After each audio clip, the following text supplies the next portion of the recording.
Ouais.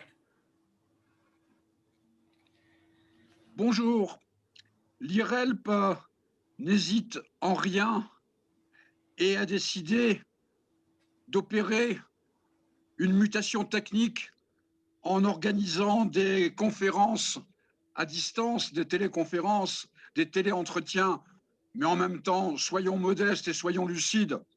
C'est une technique que des millions de personnes, pour pas dire des milliards, utilisent depuis des années et des années. Mais cette occasion nous donne le plaisir, l'honneur de pouvoir discuter par-delà la Méditerranée avec notre ami, notre camarade Georges Sade, qui est en direct de Beyrouth. Georges, bonjour. Et ceux qui n'ont pas la chance, le plaisir, l'honneur de te connaître doivent se demander. Alors moi, je pose la question, Georges, pourrais-tu te présenter pour nos auditeurs, nos spectateurs, en quelques mots? Moi, je suis libanais, francophone. J'ai fait mes études en France. J'ai connu la libre pensée en France. J'ai connu des idées d'ouverture en France. Donc, j'ai un lien très étroit avec la France intellectuelle, je dirais, et notamment avec la libre pensée, avec le 12 Fossé Saint-Jacques. Bien.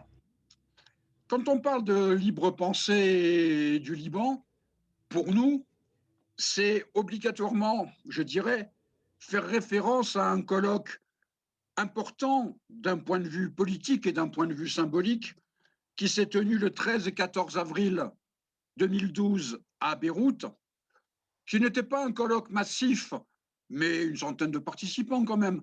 Mais ce n'est pas cela l'important. L'important, c'est le fait que dans ce colloque, autour des questions de laïcité, à peu près tous les représentants des forces politiques, des forces religieuses, des principales communautés existantes au Liban, ont pu se retrouver, échanger, discuter, dialoguer.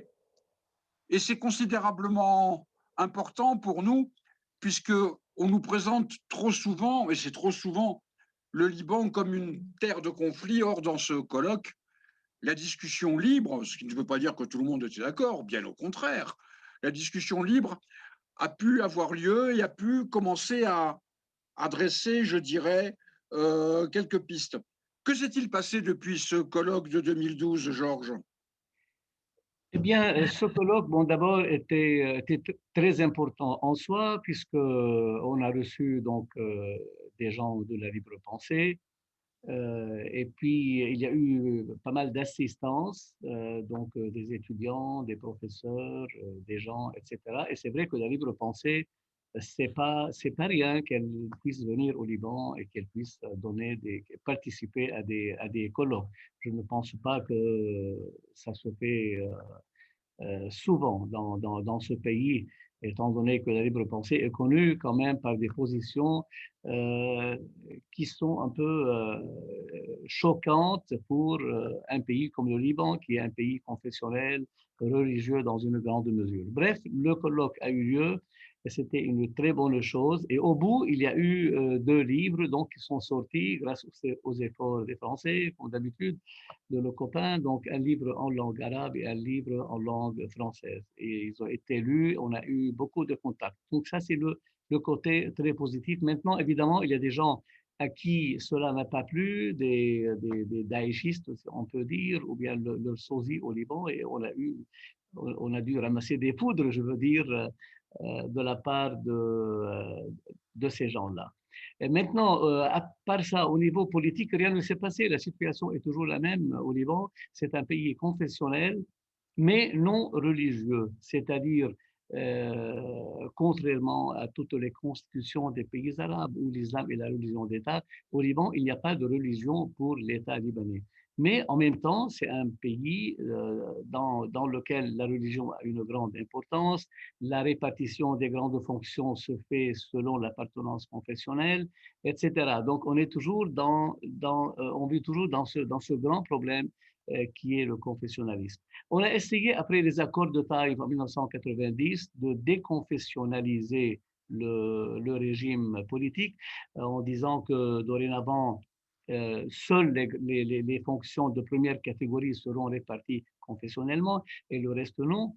Mais en fait, sur le terrain, c'est toujours la même chose. La répartition confessionnelle est toujours prise en considération. Donc, c'est un problème.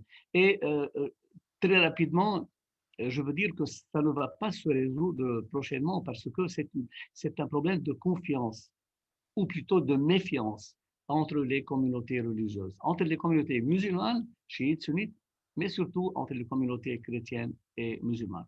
Et grosso modo, les chrétiens se disent, nous, on voudrait la laïcité, mais les musulmans qui sont devenus majoritaires, on n'a pas confiance. Il se peut qu'ils aillent vers une certaine islamisation du peuple, comme ça se passe en Turquie actuellement. C'est pourquoi les chrétiens proposent soit la laïcité totale, c'est-à-dire une séparation totale entre la religion et l'État, soit rien du tout. Or, avec les accords de Taïf, on a proposé de déconfessionnaliser politiquement seulement, c'est-à-dire qu'il n'y a plus d'appartenance confessionnelle prise en considération dans les fonctions publiques. Et cela n'arrange pas les chrétiens. Moi, je me demande comment ça a été fait. Pourquoi? Parce que s'il y a une grande majorité dans la fonction publique musulmane, alors qu'en même temps, cette méfiance subsiste toujours. Pourquoi elle subsiste toujours? Parce qu'actuellement, les musulmans n'acceptent pas même le mariage civil optionnel. Donc, quand tu es avec des compatriotes qui n'acceptent même pas le mariage civil optionnel, cela veut dire qu'ils sont toujours très musulmans. Et donc, les chrétiens ont peur que si jamais on déconfessionnalise la fonction publique, et qu'il y ait après un passage vers une certaine islamisation. C'est pourquoi ils proposent maintenant la laïcité totale. Mais à mon avis, c'est très important de le dire, y compris le patriarche maronite, il n'y a pas longtemps, il a dit, nous, on est pour la laïcité, mais totale, et non pas, c'est-à-dire seulement la déconfessionnalisation politique. Mais à mon avis, c'est de la surenchère. Les chrétiens non plus ne veulent pas de la laïcité. Les religieux chrétiens ne veulent pas du tout délaisser leur pouvoir. Ils ont un pouvoir énorme. Donc, ils font ça, à mon avis, juste pour dire que, voyez, ce sont les musulmans qui n'acceptent pas. Parce que quand ils lancent ce projet de laïcité, les musulmans vont sauter dessus le lendemain, et violemment. Et les chrétiens, là, ils vont dire, voilà, vous voyez, donc c'est les musulmans qui ne veulent pas la laïcité. Donc, à mon avis, la situation va malheureusement continuer comme ça en attendant la génération future, parce qu'actuellement, il y a une génération de jeunes qui ne veulent plus de la confession. Mais est-ce que cela veut dire qu'on va pouvoir passer à une laïcité totale? À mon avis, c'est difficile. Mais les choses changent. Maintenant, quelle forme ça va prendre pour réaliser ce changement? C'est cela que je ne peux pas donc deviner. Et puis, il y a eu des événements, il y a eu une certaine révolution au Liban, comme vous le savez. Il y a une question qui se pose quand on s'intéresse un petit peu, même de loin, à la question libanaise, récemment, je veux dire, c'est l'effondrement économique, plus particulièrement l'effondrement de la monnaie. Or, on sait toujours que l'effondrement, et un effondrement catastrophique, je dirais, de la monnaie libanaise, est toujours l'illustration, la représentation de l'effondrement d'un État. Pourrais-tu dire quelques mots de la situation économique actuelle? Oui, alors d'abord, il y a eu au Liban, il y a eu le 17 octobre, il y a eu une révolution carrément, c'est du jamais vu au Liban. 1,5 million de gens sont descendus dans la rue pour dire nous n'acceptons pas que la livre libanaise perde 80% de sa valeur. Nous n'acceptons pas d'être gouvernés par des voyous. Et le slogan, c'était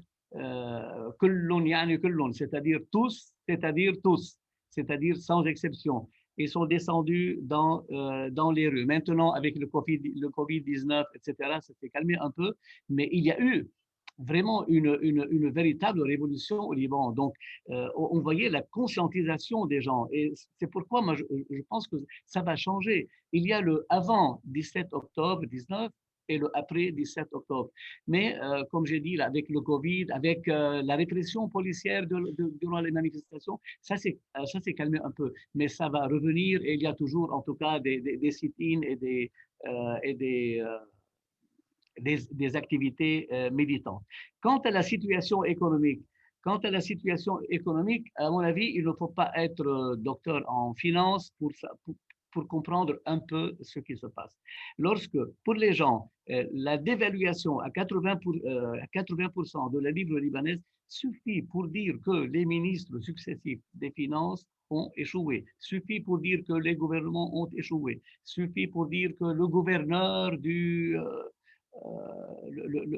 ce mystère, le gouverneur de la Banque du Liban a échoué. Donc, la situation économique est très difficile et même on parle actuellement d'une complicité entre la Banque du Liban et les bureaux de change et les voyous des bureaux de change.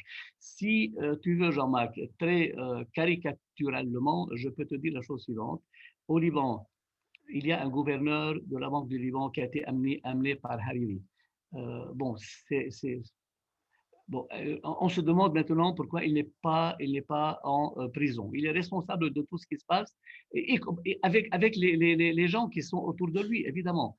Mais grosso modo, la Banque du Liban a fait des prêts aux banques privées libanaises presque sans intérêt.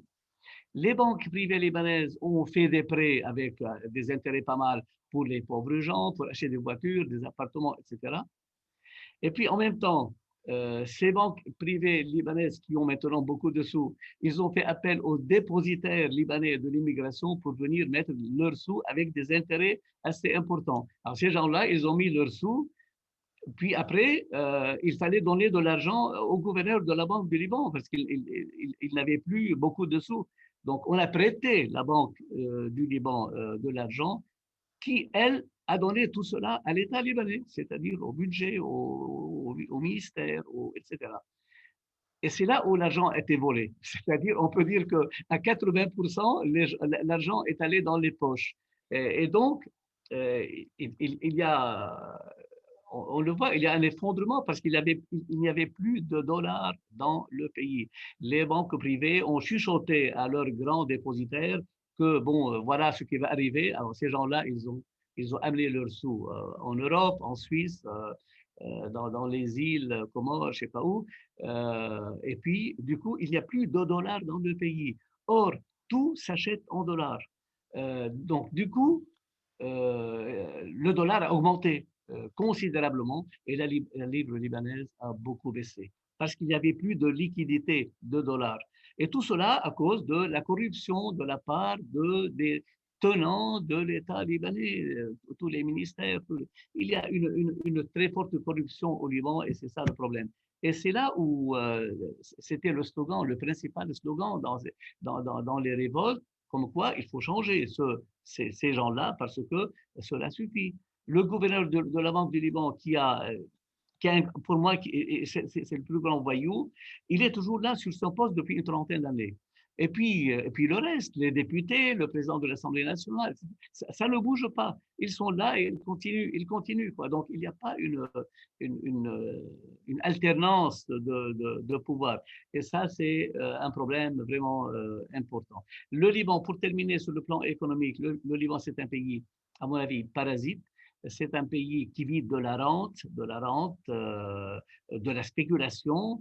Les Libanais ont toujours vanté que ce libéralisme à la libanaise, mais en fait, on savait qu'un jour ou l'autre, ça va arriver, l'effondrement, parce que un pays sans une bonne industrie, sans agriculture, il ne peut pas fonctionner à long terme. On ne peut pas vivre toute notre vie sur le secret bancaire chez nous qui est fait pour cacher l'argent volé, quoi. Secret bancaire, secteur tertiaire, commerce, cela n'est pas solide. Et on arrive maintenant à ce problème. À mon avis, actuellement, il faut qu'il y ait des réformes pour aller vers l'industrialisation, pour essayer de faire quelque chose qui soit vraiment pour les générations futures à long terme, pour que ce soit plus solide à long terme. Donc, c'est vraiment un problème crucial. Pour terminer, c'est un peu l'affaire Ponzi, si tu connais, Jean-Marc.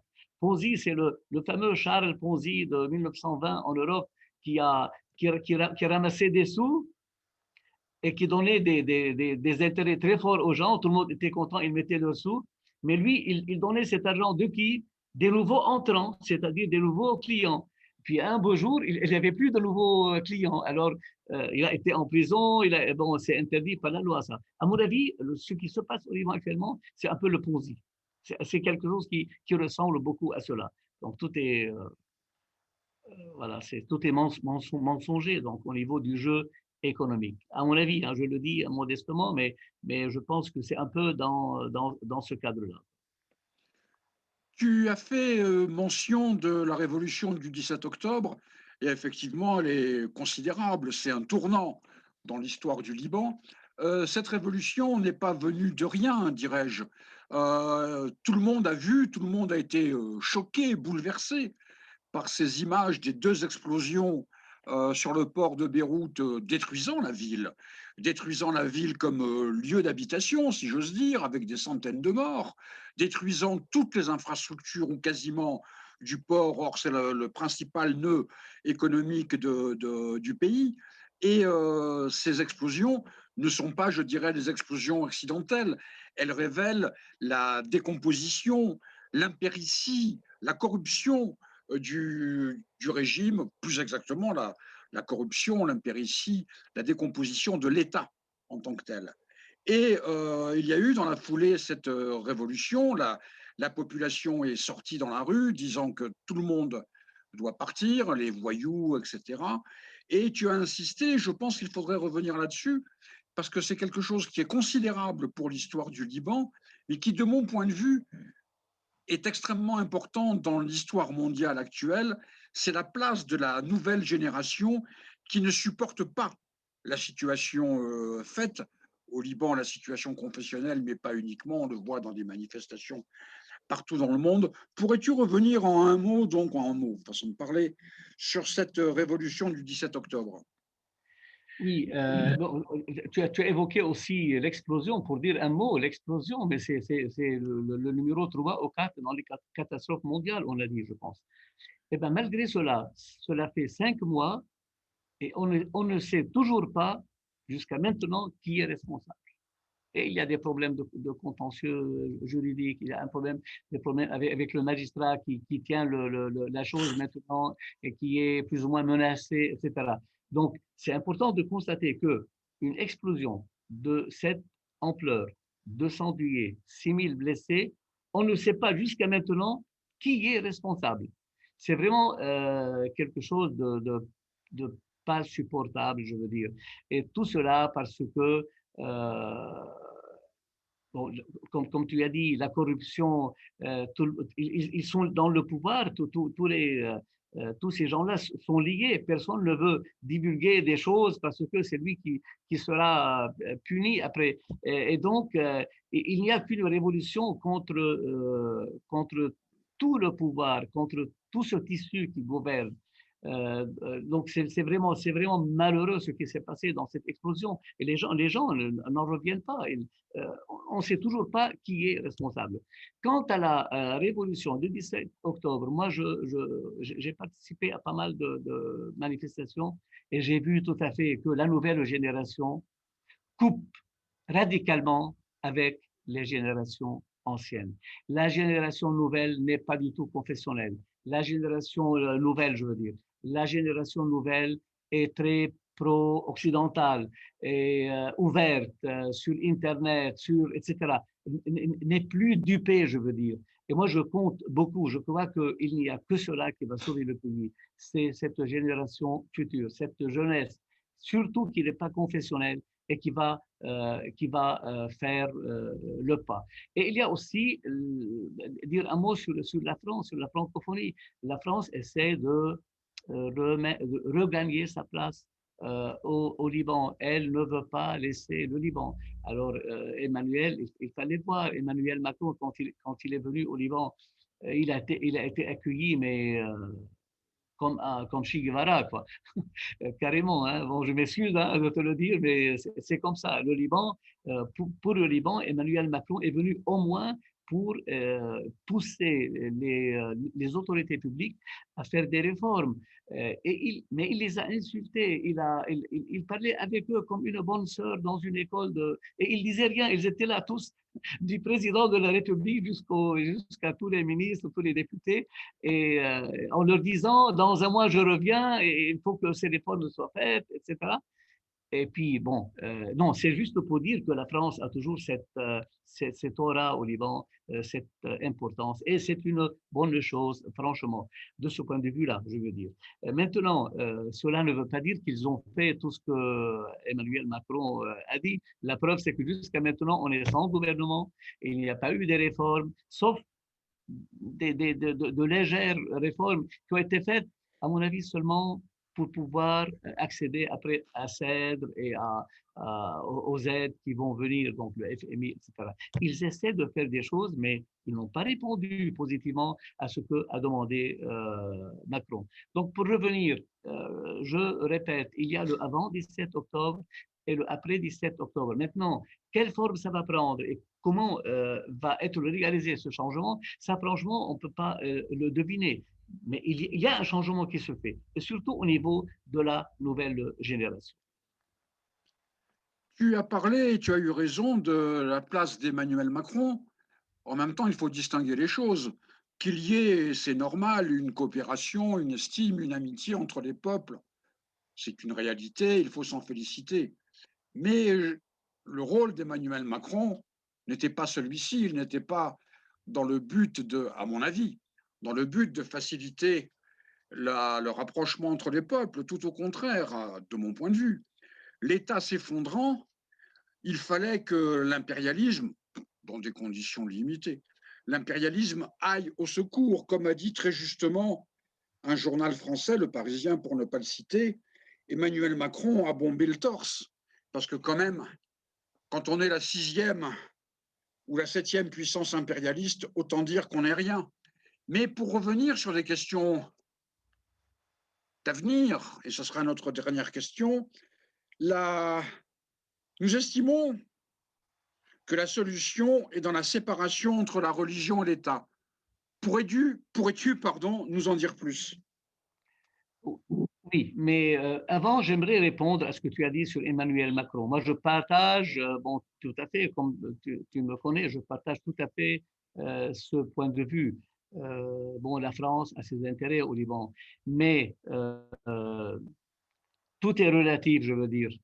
Avec la dose de corruption qui existe, avec l'effondrement qui existe, même un pays impérialiste, je dirais, il va prendre un visage, je dirais pas révolutionnaire, mais qui va vers le changement des choses.